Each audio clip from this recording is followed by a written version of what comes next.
పొత్తులపై ఎటు తేల్చుకోలేకపోతోంది కమలం party. పొత్తులపై AP BJP నేతల అభిప్రాయాలు తీసుకుంటోంది.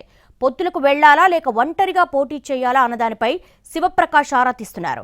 ప్రజలు పొత్తు కోరుకుంటున్నారని కొందరు నేతలు వాదిస్తున్నారు. ఒంటరిగా పోటీ చేస్తే గెలిచే అవకాశాలు లేవని స్పష్టంగా చెప్పినట్టుగా తెలుస్తోంది.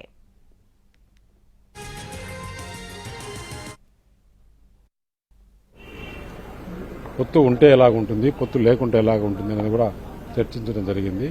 పొత్తు అయితే అధిష్టానం వర్గం ఢిల్లీలో నిర్ణయిస్తారు, లేకుండా పోతే ఎలా ఏంటి అనేది అన్ని విషయాలు కూడా కూలంకషంగా చర్చించడం జరిగింది.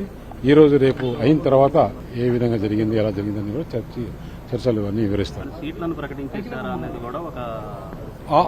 ఆ చర్చ అనేది ఇక్కడెక్కడ జరగలేదు, ఎందుకంటే అది అంతా కూడా అధిష్టానం చూసుకుంటుంది. కానీ అది ఎక్కడ కూడా ఆ ప్రస్తావనే రాలేదు, ఆ ప్రస్తావన రాదు కూడా.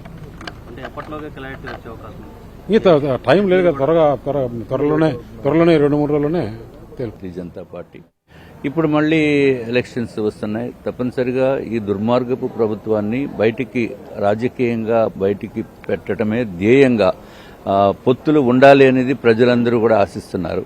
ఎవరైతే వైఎస్ఆర్సీపీని వ్యతిరేకిస్తున్నారో వాళ్ళందరూ కూడా పొత్తు ఉండాలి అనే భావన ప్రజల్లో తీవ్రంగా ఉంది.